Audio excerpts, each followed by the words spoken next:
Roma pasal 12 ayat 2, demikian firman Tuhan.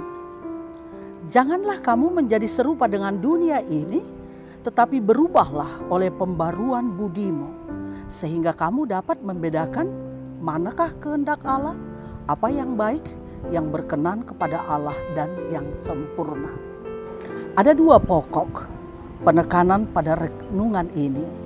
Yang pertama yaitu jangan kamu menjadi serupa dengan dunia ini, tetapi berubahlah oleh pembaruan budimu. Dan yang kedua, sehingga kamu dapat membedakan mana kehendak Allah, apa yang baik, yang berkenan kepada Allah dan yang sempurna. Saudaraku yang dikasihi Tuhan, mari kita lihat yang pertama. Perkataan janganlah menjadi serupa dengan dunia ini, tetapi berubahlah oleh pembaruan budimu, yang dimaksudkan oleh Rasul Paulus di sini adalah dunia kehidupan yang jahat, dunia yang penuh dosa, yang bertentangan dengan kehendak Allah Bapa. Dalam surat Rasul Paulus kepada Timotius, 2 Timotius pasal 3 ayat 1 hingga ayat 5, ciri-ciri orang dunia jelas dikatakan di sini.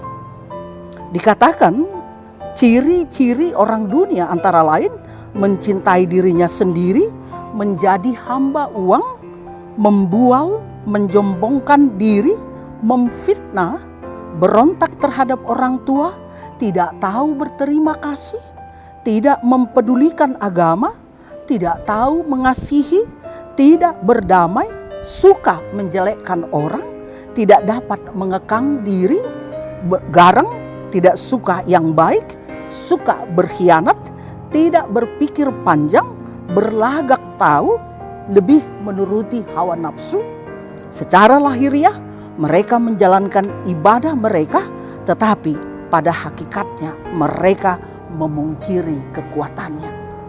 Memang tidak hanya mengacu pada perbuatan jahat saja, tetapi juga menyangkut pola pikir dan sudut pandang, termasuk niat jahat yang ada di dalam hati, niat jahat yang ada di dalam pikiran, semuanya itu bertentangan dengan kehendak Allah Bapa. Jadi bukan hanya tindakan yang berbuat jahat saja, tetapi juga jangan memiliki cara pikir yang jahat. Jadi anak-anak Tuhan harus berdiri teguh melawan tekanan kompromi terhadap keinginan dunia ini, supaya tidak menjadi serupa dengan dunia. Berubahlah oleh pembaruan budimu, supaya terjadi yang kedua tadi, yaitu kamu dapat membedakan mana kehendak Allah, apa yang baik, yang berkenan kepada Allah dan yang sempurna. Berubahlah oleh pembaruan budimu. Bagaimana caranya untuk membedakan mana kehendak Allah, apa yang baik, yang berkenan kepada Allah dan yang sempurna, supaya kita dapat membedakan mana kehendak Allah, mana yang baik, mana yang berkenan kepada Allah dan yang sempurna. Tentu kita mengetahuinya dengan membaca Alkitab kita. Kita akan mengetahuinya jika kita merenungkan firman Tuhan setiap hari. Dengan membaca dan merenungkan firman Tuhan, maka kita bisa mengkoreksi diri kita. Melalui firman Tuhan kita bisa mengetahui mana perilaku yang harus dirubah dan mana kebenaran yang harus dipertahankan dan ditingkatkan dan dihidupi. Dengan memiliki persekutuan yang intim dengan Tuhan setiap hari, maka kita akan berani untuk menolak prinsip dunia ini di dalam kehidupan kita. Maka pikiran, perasaan kita, kehendak kita akan bertumbuh kepada keserupaan dengan pikiran, perasaan, dan kehendak Tuhan Allah Bapa. Kita juga akan dapat membedakan mana kehendak Allah, yaitu apa yang baik, yang berkenan kepada Allah, dan yang sempurna. Saudaraku yang dikasihi Tuhan, panggilan Yesus kepada para murid-muridnya, yang pertama adalah contoh panggilan yang luar biasa untuk meninggalkan keinginan dunia. Simon Petrus dan Andreas meninggalkan jalan mereka. Yakobus dan Yohanes meninggalkan Yebedeus, ayah mereka, dan kemudian pergi mengikut Yesus. Mereka berempat dengan rela meninggalkan dunianya.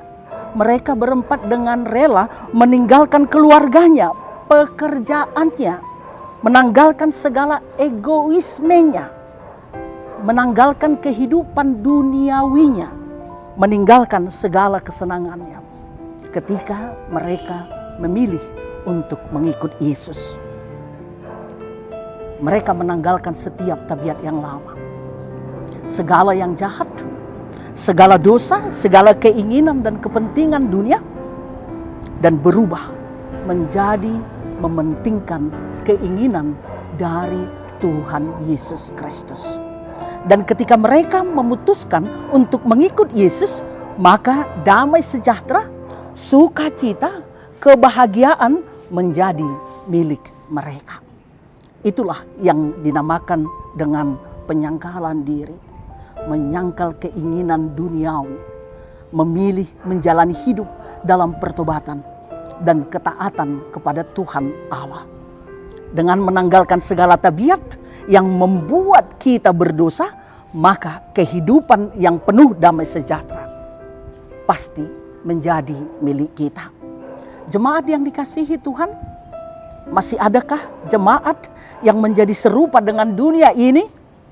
Pergi cari hiburan misalnya ke dunia gemerlap, atau bahasa kerennya dugem. Kemudian hangout hingga larut malam, berselingkuh, menuruti keinginan daging, ikut-ikutan dengan keinginan dunia. Mulai sekarang harus stop. Jangan serupa dengan dunia ini. Berubahlah. Firman Tuhan menginginkan kita agar terus-menerus berubah, menjadi manusia yang tidak sama dengan keadaan yang sebelumnya. Seperti metamorfosis pada kupu-kupu. Proses perubahan dari telur menjadi ulat, lalu menjadi kepompong, kemudian menjadi kupu-kupu adalah proses metamorfosis yang permanen.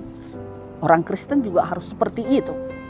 Ketika telur berubah menjadi ulat, bentuk dan karakter telur benar-benar tidak ada lagi di dalam ulat. Ketika ulat berubah bentuk menjadi kepompong, bentuk dan karakter ulat benar-benar tidak ada lagi di dalam kepompong. Demikian selanjutnya, ketika kepompong berubah menjadi kupu-kupu, karakter kepompong tidak ada lagi dalam kupu-kupu.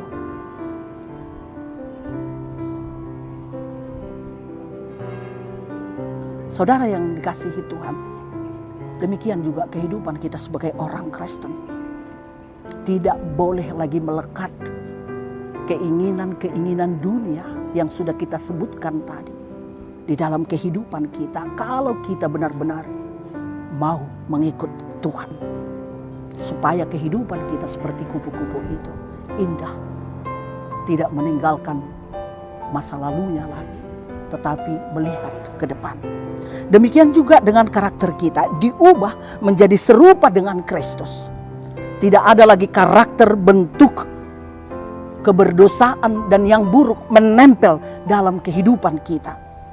Jadi walaupun kita tinggal di dalam dunia ini, tetapi kita tidak boleh sama dengan dunia ini. Kita memang diutus Tuhan untuk berada di tengah-tengah dunia ini, tetapi kita tidak boleh serupa dengan dunia ini. Karena itu teruslah, berusahalah untuk membawa perubahan bagi dunia, supaya dunia ini dipenuhi oleh kemuliaan Allah. Amin. Kita berdoa. Terima kasih Tuhan atas pimpinan Tuhan kepada kami. Jadikan kami menjadi anak-anak Tuhan yang meninggalkan segala sikap buruk dan keberdosaan kami. Dan biarlah Tuhan memberikan kehidupan baru bagi kami melalui Rohul Kudus-Mu. Karena anak-Mu Yesus Kristus sudah mati di salib untuk dosa kami, maka kami harus meninggalkan dosa-dosa kami. Dan kami mau mengikut Tuhan dengan tulus. Karena itu Bapa, dalam satu hari ini sertai kami dalam pekerjaan kami. Biarlah Tuhan berjalan di depan kami supaya kami memperoleh damai sejahtera ketika melakukan aktivitas kami. Terima kasih Bapa, dengarkanlah doa kami yang kami naikkan hanya di dalam nama Yesus Kristus, Tuhan dan Juru Selamat kami yang hidup. Amin. Shalom.